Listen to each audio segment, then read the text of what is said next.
Mis queridos hermanos, bendiciones de Dios para todos ustedes. Qué bueno nuevamente compartirles el estudio de la lección de escuela sabática. Tenemos en este cuarto trimestre una nueva lección titulada La misión de Dios, mi misión. Les aseguro que está muy interesante, sobre todo porque si Dios tiene una misión y esa es mi misión, entonces estamos muy bien en cuanto a que nos unimos con Él en esa misión. ¿Y cuál es la misión? Buscar a aquellos que necesitan conocer del amor de Dios, que necesitan aceptar a Cristo como su Salvador personal. En esta introducción yo quiero hablar, mis hermanos, de algo que regularmente nos pasa. Hablamos, pero no hacemos. Y aquí la idea es que hablemos menos y hagamos más. Y es muy común que a veces hablemos de obra misionera, que hablemos de que hay que hacer el trabajo de Dios, que salgamos al púlpito o a la plataforma a hablar de algo que no estamos haciendo. Y eso debemos ya de comenzar a replantear las cosas, porque no podemos hablar de lo que no hacemos. ¿Cuánto se habla en el mundo de tantas cosas? Que el cambio climático, que la familia, que hay que hacer esto, que hay que hacer aquello, pero ¿lo hacemos? ¿Cuánto hablan los estadistas? Hay que hacer y prometen en sus campañas hacer, pero no hacen. No nos pasa a nosotros lo mismo, mis hermanos, que estemos hablando de la misión de Dios, pero realmente no estemos preocupados por esa misión. Nuestro primer estudio está titulado La misión de Dios en favor de nosotros. Esta misión es lo que nosotros necesitamos comprender. Y esta es la primera parte de esta misión. La misión de Dios en nuestro favor. Y aquí yo debo decirles que en esta misión, el principal favorecido, beneficiado es el que la hace. Si usted y yo hacemos la misión de Dios, estamos siendo beneficiados. Porque al compartir el Evangelio con otro, al buscar que otro crezca en la vida espiritual, yo estoy creciendo para Dios. Así que esta misión es bien importante que lo comprendamos. Lo primero que debemos entender en la misión de Dios es que somos los primeros beneficiados. Texto para memorizar, un texto fácil de que lo memoricemos, lo grabemos en nuestra mente. Pero Dios el Señor llamó al hombre y le dijo, ¿dónde estás tú? Génesis 3, versículo 9. ¿Dónde estás tú? Mis hermanos queridos, ¿dónde comenzó la misión?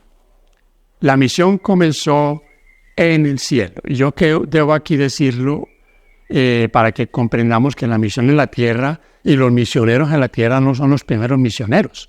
Los primeros misioneros fueron los ángeles en el cielo. Los primeros misioneros y la primera misión la emprendió Dios en el cielo con el querubín que se reveló y que comenzó a hacer trabajo entre los demás ángeles para convencerlos de que Dios era injusto. Y los ángeles iniciaron también esa misión, la misión de hacer para Dios el trabajo de que otros reconozcan que están equivocados. ¿Estaban equivocados los ángeles en el cielo, siguiendo a este querubín rebelde? Por supuesto que sí. Y cuando nosotros vamos a buscar a aquellos que no han aceptado al Señor, es porque están en un camino equivocado y queremos atraerlos hacia el camino de Dios. Esa es la misión. Así que esa misión pasó a la tierra con Adán y Eva. Cuando Adán y Eva toman la decisión de apartarse de Dios, comienza la misión. Y esta misión, mis hermanos, se establece en una relación de Dios con ellos. Por eso leíamos aquí en Génesis, en el capítulo 3, el texto 9 que dice, ¿dónde estás tú? Y siempre nos preguntamos, ¿no sabía Dios dónde estaban? Claro que Dios lo sabía, pero Dios quería escuchar de ellos la razón de por qué estaban escondidos. Mis hermanos queridos, Dios nos tiene en su mano. Estamos de su mano. Andamos con Él. Ahora, aquí tenemos que hablar de varios detalles. Primero, la misión de Dios está fundada en el amor. Es el amor. Y yo aquí voy a decirles que Dios, como muchos tal vez lo piensan, pudo haber destruido a Adán y Eva, porque se rebelaron. Y si nos volvemos un poco en la historia, Dios había podido destruir a ese ángel que se rebeló en el cielo. Es más, también podemos pensar, ¿por qué Dios lo creó si Dios sabía que se iba a rebelar?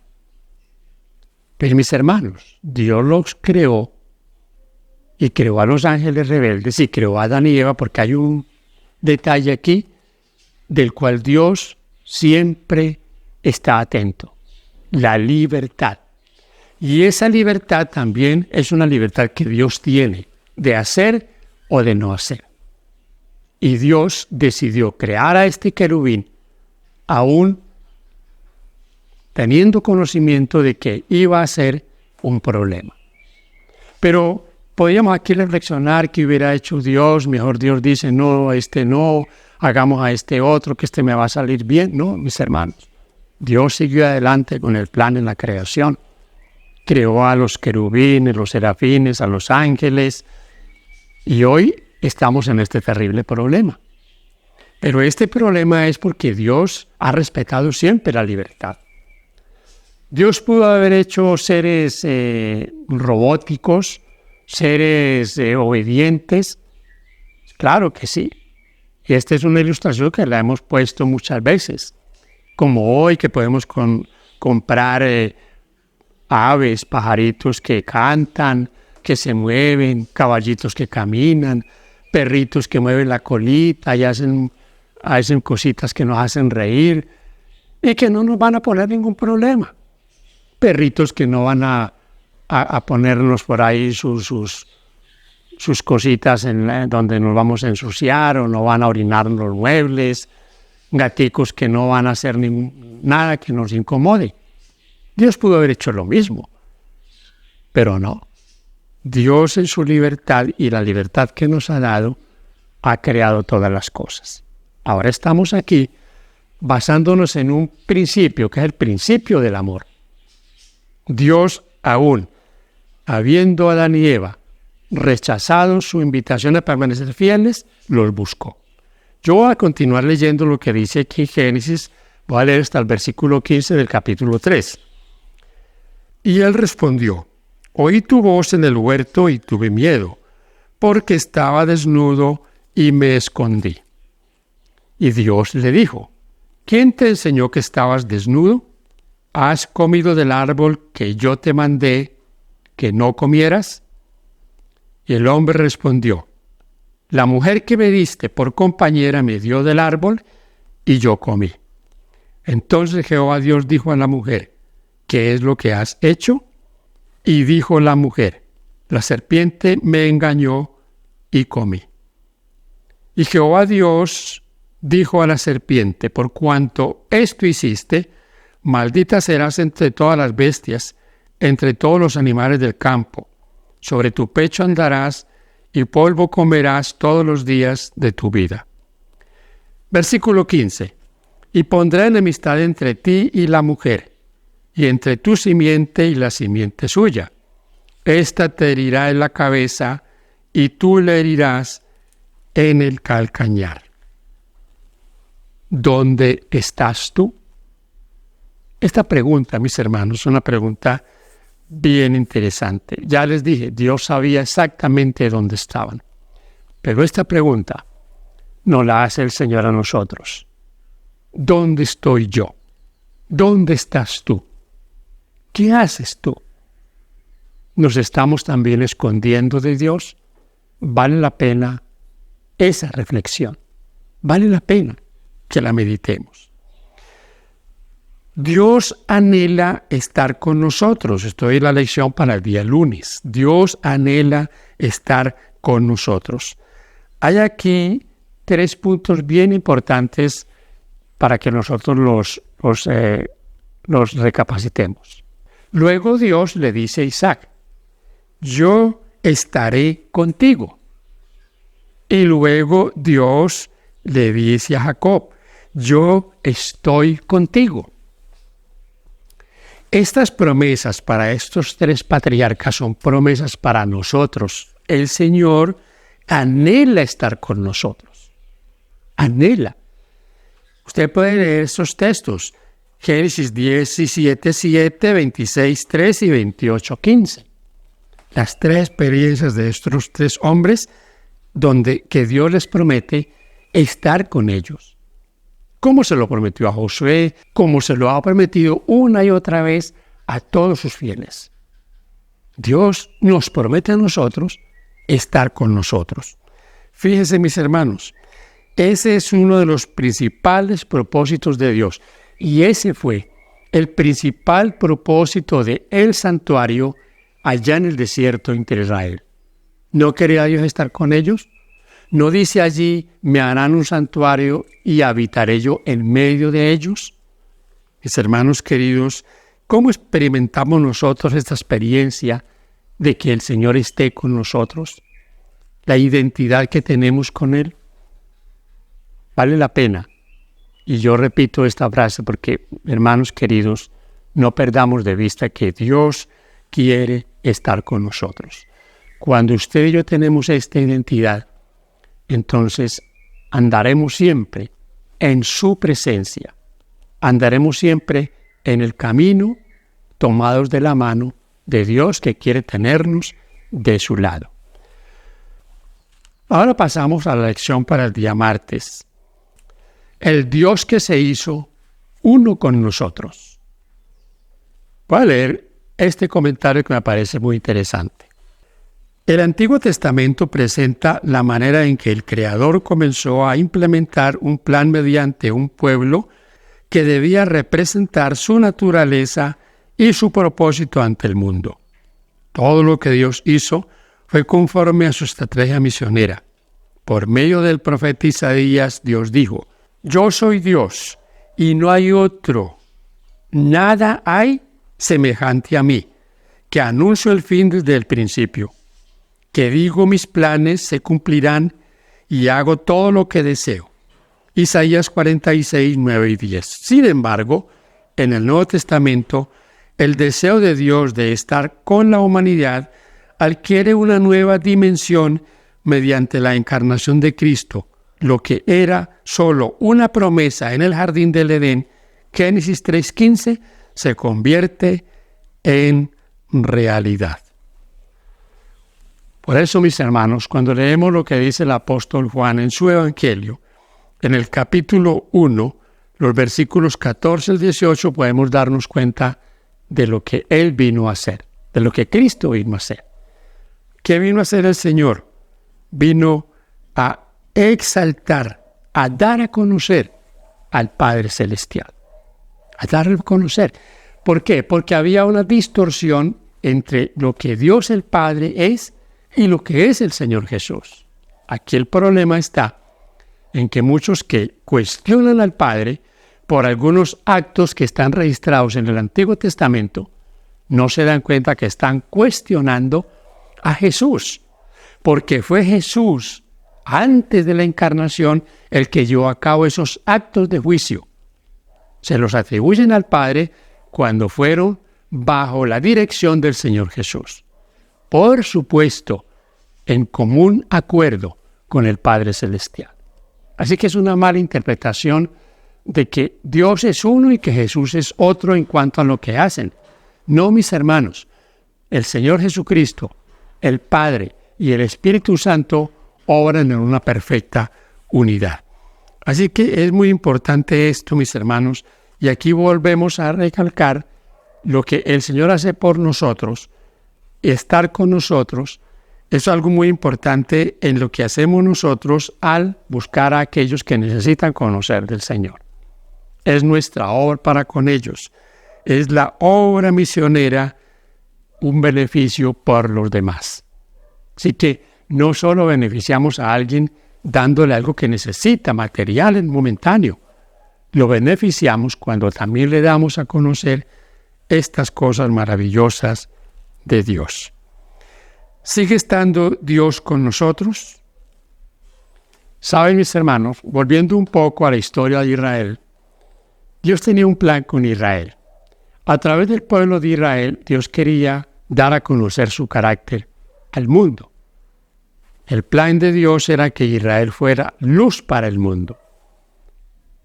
Hay muchas cosas aquí que no las vamos a analizar aquí, pero que nos llegan a la mente. Si Israel hubiese sido fiel al Señor, hubiese sido leal al Señor, entonces, ¿cómo hubiese sido el sacrificio del Señor Jesús? Hay cosas que posiblemente nosotros no tengamos una respuesta, pero el plan de Dios era ese. Un pueblo fiel, un pueblo del que Él pudiera ir restituyendo su imagen en la tierra, y un pueblo que diera a conocer esa verdad a un mundo que estaba en tinieblas, que tenía muchos otros dioses, pero Israel fue inferior a ese llamado.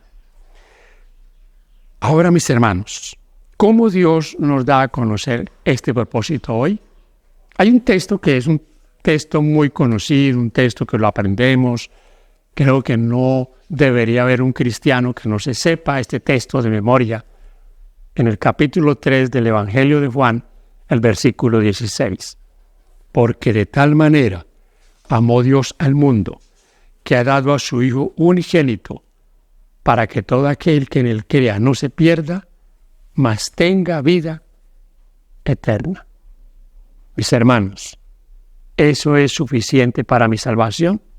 Debería serlo, porque Dios ha dado a su Hijo para darnos a nosotros redención. El apóstol Pablo dice las siguientes palabras en 2 Corintios 5:21. Aquel que no tenía pecado, Dios lo hizo pecado por nosotros, para que nosotros llegásemos a hacer justicia de Dios en él. Hablando de la obra misionera, hay en Mateo 28, versículos 19 al 20, una promesa. Primero hay un llamado: ir por todo el mundo y predicar el Evangelio. Hagan discípulos, enséñeles que guarden todas las cosas que yo les he mandado. O sea, enséñeles la doctrina que Él ha mandado. Pero en la parte final está la promesa: y yo estaré con vosotros todos los días hasta el fin del mundo. Esa promesa es una promesa para los misioneros del Señor. ¿Qué ha prometido el Señor Jesús? Estar ahí con nosotros. Cuando usted va a buscar a alguien para hablarle del Señor, Él va contigo. Cuando tocas una puerta, Él está allí. Él quiere acompañarnos. Que esa obra no sea nuestra, que esa obra la hagamos tomados de la mano de Él. Que sea el Espíritu Santo el que prepare los caminos. Así que, mis hermanos, hagamos nuestra esa promesa. Por eso terminamos este estudio con una promesa maravillosa, la mayor promesa que usted puede encontrar en este libro bendito: la segunda venida de Cristo. Y está representada en 3 textos también muy conocidos por cada uno de nosotros. San Juan 14, 1 al 3. No olvidemos que esta misión, la misión de la segunda venida, comenzó allá por 1830, se concretó en 1844. Sí, fue equivocada, no era una fecha, era un acto que iba a pasar en el cielo. Pero ¿cuál fue el centro de la predicación? La segunda venida de Cristo. ¿Cuál es el centro de mi predicación y de tu predicación?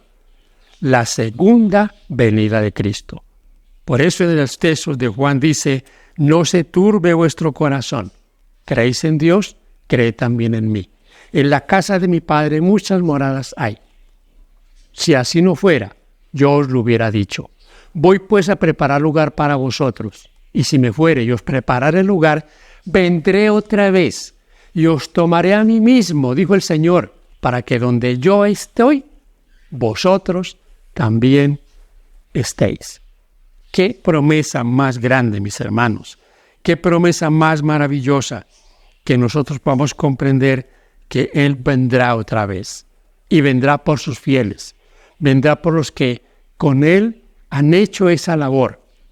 Y no olvidemos en este repaso de este tema de esta semana, para hacer la obra, el primer beneficiado soy yo.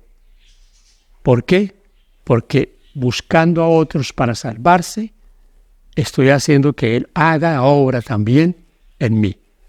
Porque es muy difícil ir a hablar de algo que yo no estoy viviendo. Si alguien está haciendo eso, si alguien está hablando de la segunda venida, pero no tiene eso como la promesa más grande en su vida, entonces, mi hermano, yo le invito para que interiorice esa verdad. Cristo viene por segunda vez. Y cuando tú lo transmites con esa fuerza, vas a contagiar a otros. En Patriarcas y Profetas hay un pensamiento que quiero compartirles. El plan de nuestra redención no fue una reflexión ulterior, un plan formulado después de la caída de Adán. Fue una revelación del misterio que por tiempos eternos fue guardado en silencio. Romanos 16:25. Fue una manifestación de los principios que desde las edades eternas habían sido el fundamento del trono de Dios. Desde el principio, Dios y Cristo sabían de la apostasía de Satanás y de la caída del hombre por causa del poder seductor del apóstata.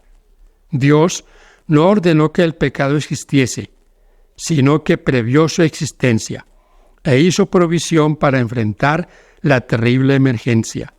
Tan grande fue su amor por el mundo que se comprometió a dar a su Hijo unigénito para que todo aquel que en él cree no se pierda, mas tenga vida eterna. Juan 3:16. Mis queridos hermanos, que Dios nos ayude a comprender estos temas y sobre todo a emprender la misión para la que hemos sido llamados. Y gracias por compartir este comentario. Bendiciones de Dios para usted.